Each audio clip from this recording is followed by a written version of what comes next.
Où en est l'application de la loi RIST, du nom des députés LREM de mon département, le Loiret, qui prévoit de plafonner la garde de 24 heures à 1 100 €? Alors malheureusement, cette réalité n'a pas changé, elle s'est même accrue. Enfin, d'accord. C'est-à-dire qu'il y a une loi qui a été votée, qui n'est pas appliquée pour réguler Elle n'est pas appliquée parce que si on l'applique aujourd'hui, on ferme je ne sais pas combien de services aujourd'hui dans les hôpitaux parce que aujourd'hui, nécessité fait loi, c'est-à-dire qu'effectivement, on doit arriver à résoudre la question prégnante. Ça veut dire qu'aujourd'hui, dans l'hôpital public français, on ne peut pas faire appliquer la loi.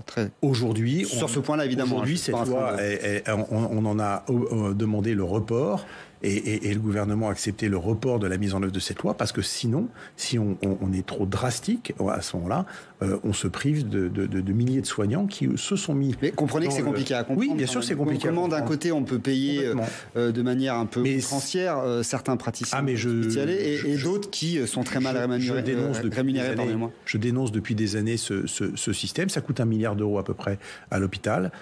Donc le budget de l'hôpital, c'est 70 milliards d'euros. Donc vous voyez, c'est pas anodin.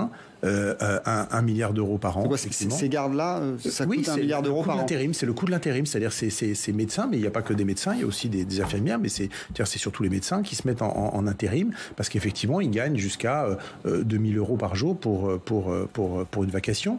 Donc, et la cohabitation se fait mal, et c'est pas bien pour le fonctionnement des hôpitaux, et ça met l'hôpital à mal financièrement, et donc c'est un système effectivement qui fragilise l'hôpital. Je l'ai dit déjà, l'intérim c'est un cancer pour l'hôpital parce que c'est effectivement quelque chose qui le gangrène, quelque chose qui le fragilise, quelque chose qui le tue à petit feu, et il faut absolument tordre le cou. Mais pour ça, il faut qu'on puisse mettre des médecins dans les services, et malheureusement, sauf à fermer le rideau, eh bien on a recours à l'intérim. C'est pas glorieux, mais c'est comme ça.